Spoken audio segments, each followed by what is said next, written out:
Assalamualaikum warahmatullahi wabarakatuh. Yang saya hormati kepada Dewan Juri serta peserta lomba yang saya banggakan.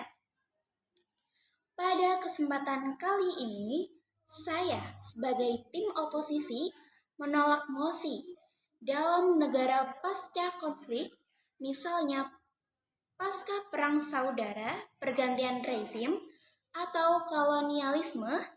Dewan ini percaya bahwa buku teks sejarah seharusnya lebih berfokus pada pengajaran historiografi bottom up dibandingkan historiografi top down.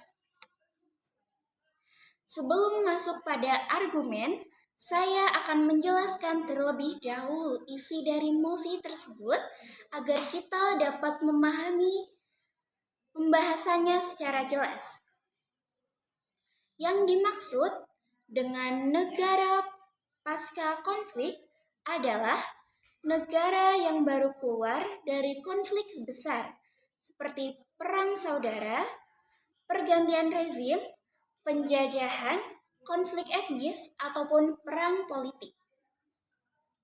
Contohnya, seperti Rwanda setelah genosida, Indo pasca reformasi, Afrika Selatan pasca apartheid, dan Vietnam pasca perang.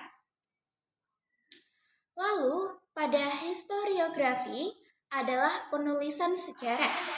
Historiografi atau top-down, sejarah yang ditulis dari sudut pandang pemerintah, pemimpin, tokoh besar, kebijakan negara, militer, dan keputusan elit.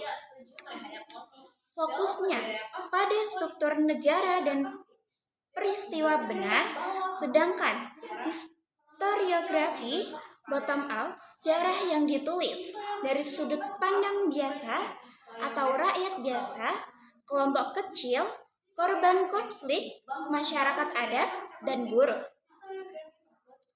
perempuan dan masyarakat sipil. Namun, saya sebagai tim oposisi menolak hal tersebut. Saya percaya bahwa dalam negara pasca konflik, historiografi top down tetap harus menjadi fokus utama dalam buku sejarah karena negara membutuhkan stabilitas, persatuan nasional, dan narasi bersama untuk membangun kembali masyarakat yang terpecah akibat konflik. Historiografi top down lebih efektif menciptakan persatuan nasional dalam negara pasca konflik.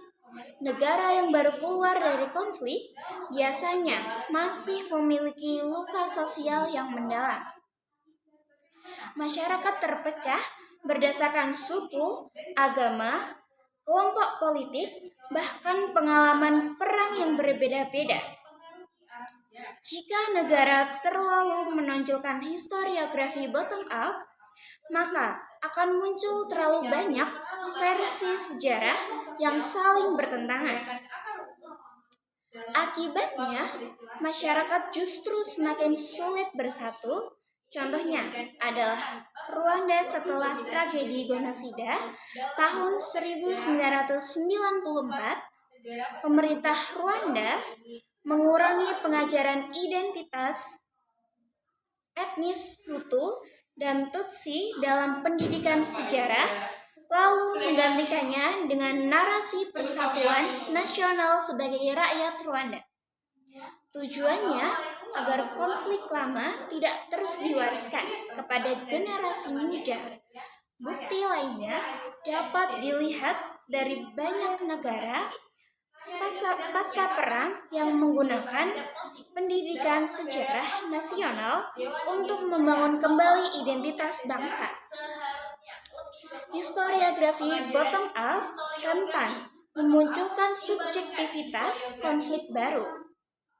Memang benar, suara rakyat sangat penting. Namun masalahnya, pengalaman individu atau kelompok sering sangat emosional dan subjektif.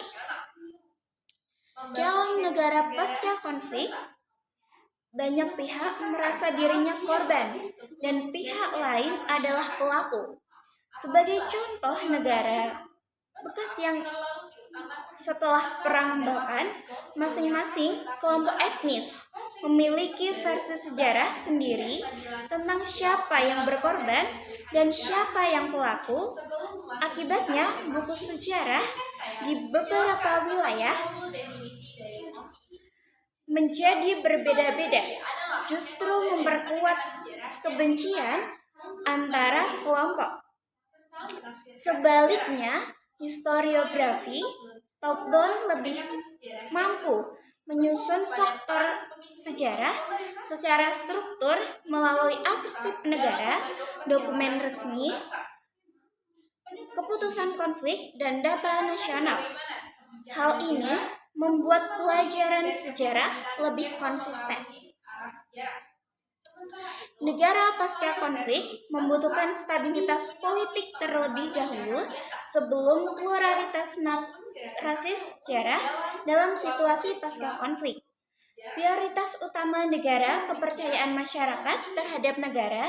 Jika awal buku teks terlalu menekankan berbagai suara yang saling bertentangan, maka generasi muda bisa kehilangan rasa percaya terhadap institusi negara.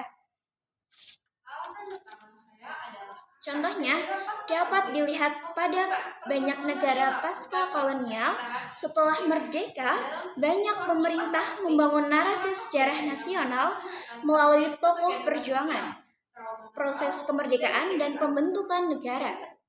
Sebagai kesimpulan, yang pertama adalah historiografi top-down lebih efektif membangun persatuan nasional. Yang kedua adalah historiografi bottom-up memunculkan subjektivitas dan konflik baru. Yang ketiga adalah pasca konflik membutuhkan stabilitas politik dan legitimasi negara sebelum membuka terlalu banyak perbedaan narasi sejarah. Maka dari itu, saya sebagai tim oposisi dengan tegas menolak mosi ini. Sekian dari saya. Terima kasih atas perhatian Anda sekalian. Wassalamualaikum warahmatullahi wabarakatuh.